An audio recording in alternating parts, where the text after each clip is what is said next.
Ok guys, well ñu ngi si rando mars 5 mars 2022 si donc jóge Jet d'eau war a dem rond-point terminus Liberté 5. Alors juste pour expliquer un peu affaire hyperlapse bi comment ça fonctionne. Hyperlapse principe bi mooy que vidéo la mais dafay bouger, c'est-à-dire que tey pour am une seconde de vidéo il faut que nga def 25 photos 25 images. Léegi dama bëgg def travelling jóge fii dem ba alors xaaral ma wan leen banc bi. Donc idée bi c'est que damay jóge fii dem ba fële na lee ci banc bi.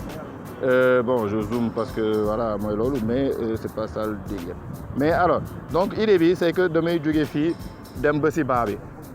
Bu ngeen xoolee écran bi dafa am fii nii benn croix parce que dama diviser écran bi pour mën a déjà am benn repère parce que loolu moo gën a important.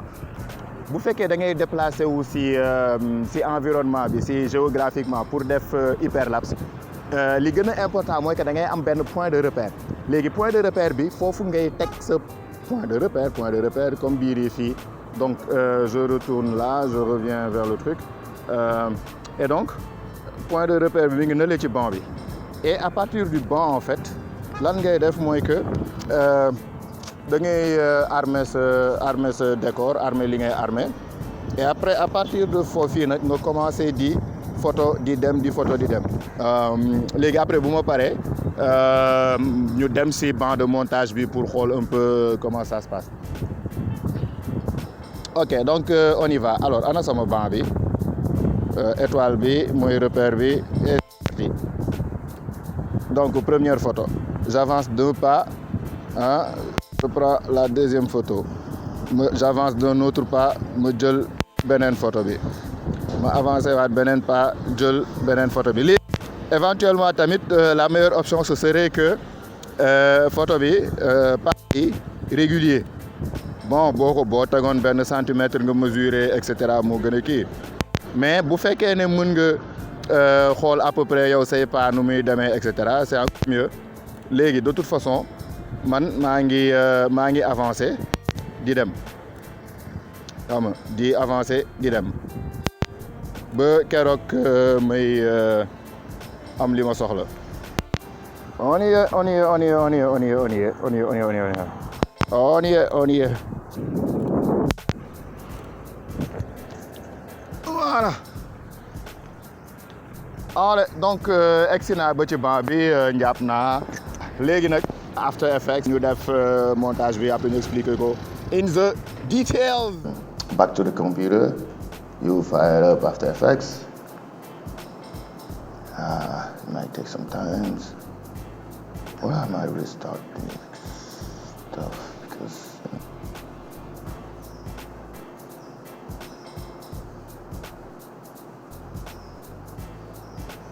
new project.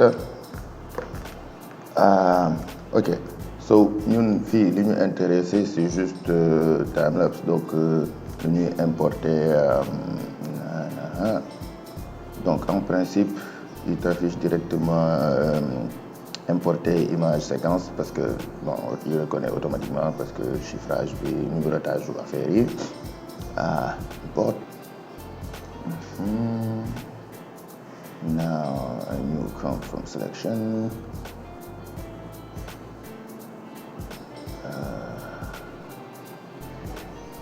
How is it? Okay. Bon donc basiquement affaire bi lii la c'est-à-dire que fii ñu ngi gis photo yi benn par benn ni mu koy jëlee et cetera et ñi ngi am lii étoile bi fii di ci digg bi ba léegi donc su ma posé fii donc xam nga bu ma zoomé on a toujours étoile bi fii ci digg bi et donc dans tout le parcours on a l'étoile. Léegi li may def mooy damay dem ci effects and presets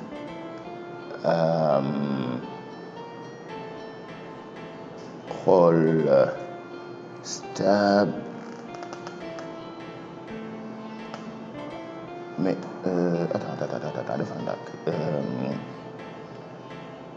views windows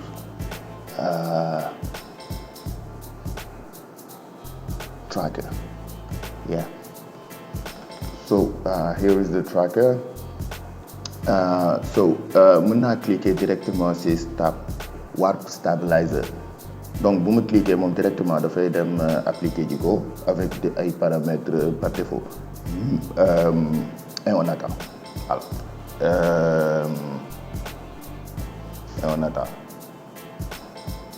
Alors donc en passant fii nii donc on a ay tracker donc tracker yi nii bu ci nekk ak li ngay jëriñ du plus simple au plus compliqué léegi am na tamit bon pare na. Alors on regarde ce qu'on a fait. Bim bim bim bim. Ça a l'air cool. Mais bon, c'est loin d'être ce qu'on voulait, hein. Vraiment, c'est loin d'être ce qu'on voulait. Bon, alors, on va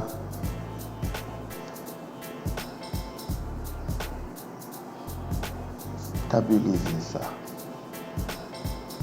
On stabilise le motion. On fait rotation et on fait scale. Non, je crois que film est contrasté.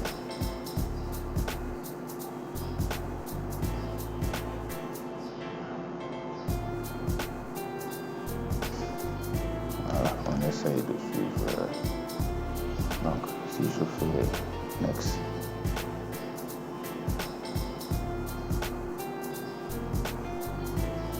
Donc,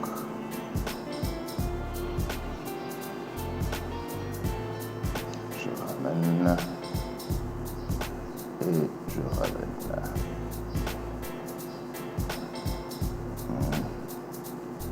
Defaat next, mu analyser. indiwaat ko 2 points. Donc le problème mooy que léegi lii nii il faut nga def ko pour image yëpp maanaam teg sa kof ak say tànk installé wu mais confortablement commencé ko benn la alors moom na ñuy woowee nag léegi frame by frame maanaam image par image benn par benn image par image frame by frame inch by inch step by step brick by brick scroll up.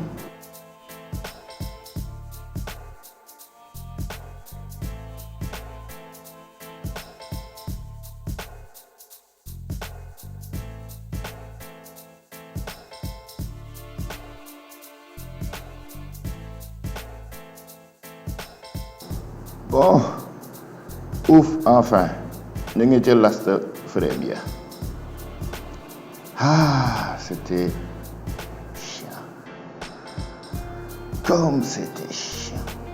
Bon, alors, donc, une fois que nga pare, première option c'est apply. XYZ, apply. Oh, balaa buy serré parce que, daanaka boo ko applyul. Alors, et au finish, bim, mango. So, loolu c'est un peu chiant alors pour tracking beeg yooyu noonu mais loolu moo tax nag léegi ci defin bi boo koy def da ngay jéem a précis le plus précis possible maanaam boo mënee jël trépied teg natt affaire yi et cetera même jëli centimètre kii mesurer pas par pas cette distance entre fi ngay teg trépied bi et cetera benn ko c'est très chiant mais ku ñamee akara